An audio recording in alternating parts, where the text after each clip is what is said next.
saudara sekalian, kita akan kembali belajar untuk hari ini. Dan hari ini kita akan belajar tentang doktrin. Sedikit masuk doktrin terkait dengan manusia. Kita akan belajar tentang natur manusia dalam kitab Perjanjian Lama. Memang di dalam perkembangan saat ini ada banyak pandangan tentang manusia. Ada trikotomi, ada dikotomi, dan lain-lain. Mungkin orang punya pandangan hal yang seperti itu. Lalu bagaimana kitab Perjanjian Lama melihat tentang natur manusia? Nah, hari ini kita akan lihat sekilas terkait dengan natur manusia dalam kitab Perjanjian Lama. Ya, jadi saya akan bahas tentang tubuh dan jiwa dalam kitab Perjanjian Lama. Nah, saudara sekalian, dalam kitab Perjanjian Lama, natur manusia secara umum nanti kita akan lihat terdiri dari dua bagian, yaitu tubuh dan roh. Di mana jiwa itu sering dikategorikan atau masuk di dalam roh. Tapi kadang juga dibalikkan, roh hanya tubuh dan jiwa atau tubuh dan roh. Ya, seperti itu. Nah, dalam Kejadian pasal 2 ayat 7, ketika itulah Tuhan Allah membentuk manusia itu dari debu tanah dan menghembuskan napas hidup ke dalam hidungnya. Demikianlah manusia itu menjadi makhluk yang hidup. Jadi di sini kalau kita lihat Allah membentuk manusia dari debu tanah, ini yang pertama, ini tubuh, dan menghembuskan napas hidup. Nah, ini kadang diterjemahkan menghembusi tadi ya, nafas ya, itu roh. Dalam ayat di atas ada dua unsur. Yang pertama tubuh yang dibentuk dari debu tanah. Lalu kalau kita lihat ya, Adam belum menjadi Adam sebelum ya dihembusi ya, nefes dari Allah. Ya, di sini memang tidak ada kata roh, tapi yang dipakai adalah nefes. Ya, jadi seperti itu. Jadi ini dua. Nah, kita akan lihat Pengkhotbah pasal 12 ayat 7. Dan debu kembali menjadi tanah seperti semula dan roh ya kembali kepada Allah yang mengaruniakannya. Nah, di sini kalau kita lihat ya agak beda tadi ada nefas, sekarang ada ruah. Ya, ruah. Jadi ada tubuh dan ada roh, ruah. Ya, itu dalam Pengkhotbah pasal 12 ayat 7. Debu tanah melambangkan tubuh, roh Ibrania ruah itu adalah merujuk pada ya nefesi. Nefes yang dihembuskan Allah pada saat penciptaan. Ya, ini jadi kalau kita lihat ini untuk jiwa dan roh ini kayaknya dalam bagian ini ada satu merujuk pada tubuh dan roh, satu tubuh dan jiwa. Dan roh dalam bagian ini merujuk pada ya nafas, nefes gitu ya. Seperti itu. Jiwa. Dalam perspektif Ibrani, ya, nefes atau jiwa adalah totalitas kesatuan dari unsur-unsur yang saling memiliki ketergantungan, dependensi dan interdependensi. Jiwa atau kadang ditransliterasikan nefes ini menurut pola pikir Ibrani terdiri atas ya.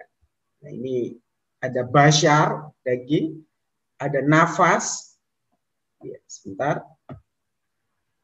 Lalu ada roh, ruah, dan leb, itu hati atau akal budi. Ya, jadi ini secara umum sih menurut pola pikir Ibrani. Jadi jiwa itu basar, itu daging. Lalu nafas, roh, dan hati. Kejadian pasal 12 ayat 5, Abram membawa Sarai istrinya dan Lot anak saudaranya. dan segala harta yang didapati mereka dan orang-orang Nefes yang diperoleh mereka di Haran. Mereka berangkat ke tanah Kanaan lalu tiba di situ. Ini Kejadian 12 ayat 5 ya. Orang-orang, ya ini dari kata nefes, itu harafiahnya adalah jiwa-jiwa yang diperoleh mereka di Haran. Ya, di sini ada Fa'et Hanafesi, Asyir Asyur, Fekara.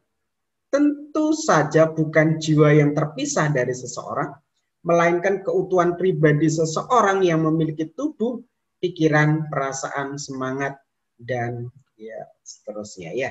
Jadi ada kesatuan di dalam tubuh itu, di dalam ya jiwa itu ada satu kesatuan di dalamnya. Nah seperti itu. Dalam konteks tertentu, nefes dibedakan dengan basar, tubuh yang terdiri dari tulang, daging, dan darah. Pembedaan ini sesuai dengan konteks, yaitu untuk mencirikan atau memberikan karakter tertentu pada basar tubuh. Bukan untuk memisahkan basar dengan nefes. Demikian terkadang nefes atau jiwa dibedakan dengan ru'ah, roh, dengan maksud tertentu pula. Di samping membedakan, ada kalanya ya pula nefes dan ru'ah itu disejajarkan, dijadikan sinonim dalam paralelisme Ibrani. Ayat pasal 7 ayat 11, oleh sebab itu, aku pun tidak akan menahan mulutku. Aku akan berbicara dalam kesesakan jiwaku. Ru'ah. Mengeluh dalam kepedihan hatiku. Nefes. Ini kita lihat ya. Yesaya pasal 26 ayat 9. Dengan segenap jiwa, nefes, aku merindukan engkau pada waktu malam. Dan dengan sepenuh hati, ru'ah, aku mencari engkau pada waktu pagi. Sebab apabila engkau datang menghakimi bumi, maka penduduk dunia akan belajar apa yang benar. Di sini jelas ada jiwa dan ada hati, ru'ah. Ini terjemahnya.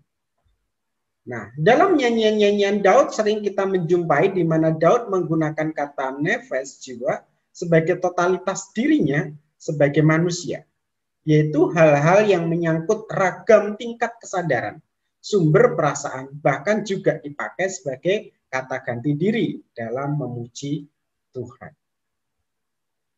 Nah, di sini contohnya adalah Mazmur pasal 25 ayat 1.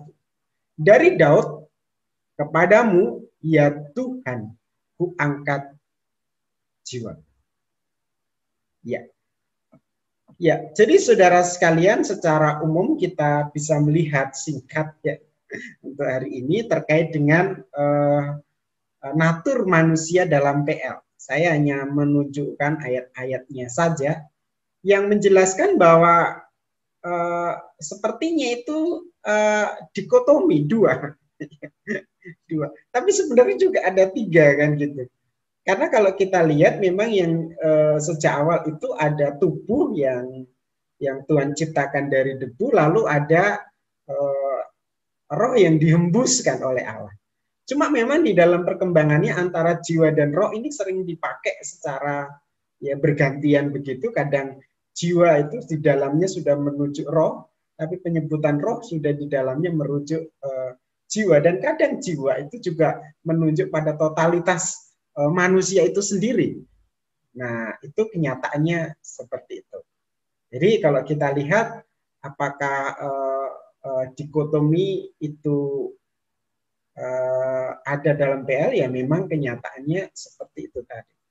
Nah, apakah trikotomi ada di dalam PL? Ya, saudara bisa lihat tadi secara sekilas. Tapi nanti dalam video saya berikutnya saya akan lihat untuk sedikit tentang trikotomi PL, mungkin nanti kaitannya dengan TB, ya PLTB-nya ya.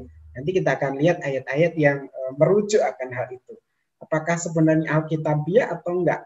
Ya, apakah di Alkitab itu penjelasan tentang natur manusia itu seperti apa. Nah, di PL tadi saya sudah ambil beberapa ayat yang menjelaskan akan natur manusia itu sendiri. Ya, nanti kita akan lihat di video berikutnya. Saya rasa ini yang saya bisa sampaikan. Terima kasih banyak. Tuhan Yesus memberkati kita semua. Amin.